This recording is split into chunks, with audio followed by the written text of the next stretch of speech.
Welcome back. Now, China dominates India's import across segments, from pharma and electronics to construction material, renewable energy, and the consumer goods. India's import deficit with China is growing. Now, if you look at the larger picture in 2024-25, India's exports stood at 14.25 billion, while imports were 113.5 billion. Trade deficit, or the difference between import and export, stood at 99.2 billion in 2024-25. China's trade deficit accounted for 35% of India's total trade imbalance in the last fiscal year. Now, pressure on foreign exchange reserves, dependence on external suppliers, cheaper import can hurt local manufacturers. It can lead to currency depreciation, pushing cost of imported goods and fueling inflation. Over-reliance on imports reduces incentives for building domestic capacity in key sectors, slowing long-term industrial growth. My question is to Ambassador SIPRI, Madam. What is the risk of a closer economic embrace with China? Is it same as doing business with the United States of America, Madam? I think a closer trade relationship with China has to be altered now because the trade deficit of $99 billion is just not sustainable. I think that's important, and it's an important point of discussion for us with China and for working within India itself. We have to increase manufacturing in certain sectors, maybe active pharmaceutical ingredients, because we were making them earlier. Then China took away that manufacturing after our 91 reforms, and now we should get it back. So that's one point. But I think there's another point from which we have to look at this aspect of trade, which is that China and USA are also negotiating a trade deal. And actually, in my view, President Trump is attaching the highest importance to his negotiations with China. And he's given a 90-day pass to China for, holding all the tariffs in abeyance, and now a second 90-day pass. Now, in this time, we see that China and USA, they are actually pushing each other in different ways. China has this long relationship with Pakistan, but USA is also showing that they have a big relationship with Pakistan. They're showing purposely, publicly, their pressure on Pakistan and their close relationship with Asim Munir. Similarly with Bangladesh. So I think in all of this, China finds a great advantage in doing these trade talks with India, looking at reducing the trade deficit and also at looking at accessing the Indian market. So I think this is a very important point for India, that we be very careful in ensuring that we are bringing down the trade deficit and in taking action within India. But we have to also keep in mind, China's own interest in showing to America that, look, we have India in our corner, and they are with us. It's a balancing act, but it's very important for India to take it on board at this point, because otherwise it's unsustainable, this trade deficit, and we have to do something to get it out of the way. Professor Srikanth, I have two questions for you, sir. The first question is, do you think that India requires more China-centric study centers, to have a longer, deeper grasp over what's happening in China, modern China today? And I want your response on a New York Times headlines. It says, India was the economic alternative to China. Trump ended that. Sir, your comments. First, yes, I agree that we should have more China specialists in India. For 1.4 billion people, looking at the other 1.4 billion, we have just about 100 people in India and less than 100 in China. Yes. When the Galwan incident happened, a lot of China scholars shifted their focus from South Asia, India, to that of US, Australia, Japan, or other greener pastures. But in the case of India, of course, we have these 100-odd specialists only focused on China. So there is a need for expanding this. We need to improve the Indian sinology and Chinese Indology. And we need to expand this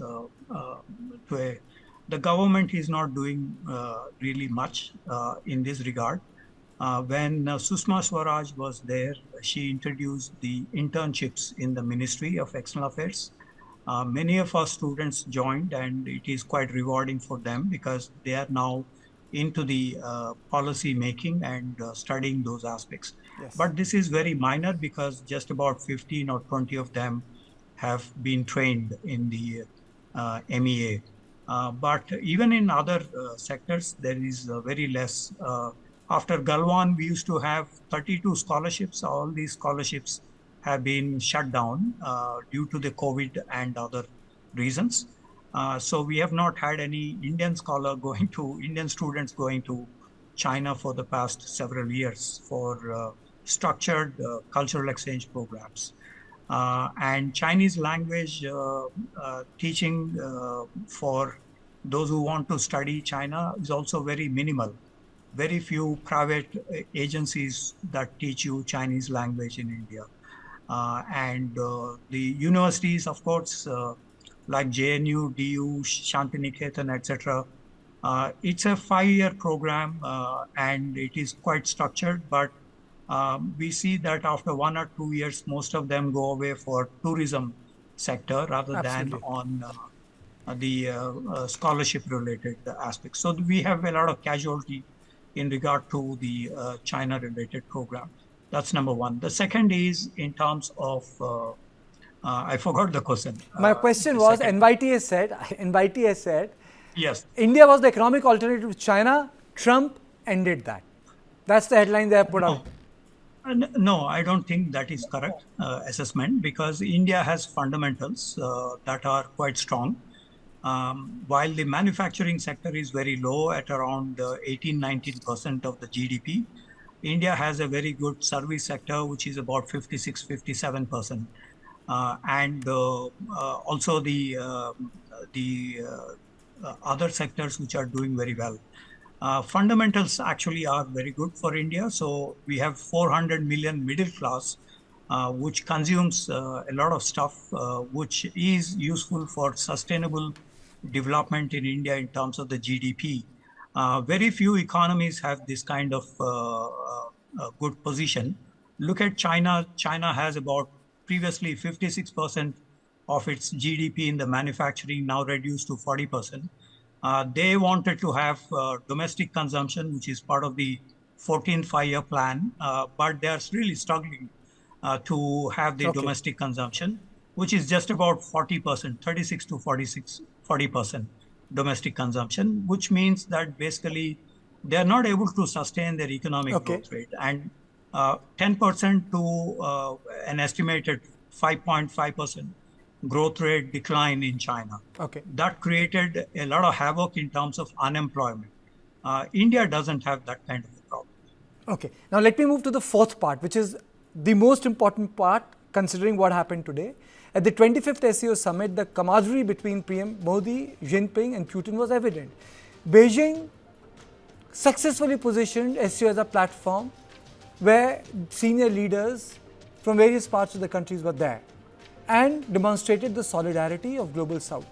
Now, Prime Minister Modi's car ride with Vladimir Putin for bilateral talks is also making headlines. The bonhomie between the two leaders was on full display when they spent 45 minutes together on the way to the bilateral talks.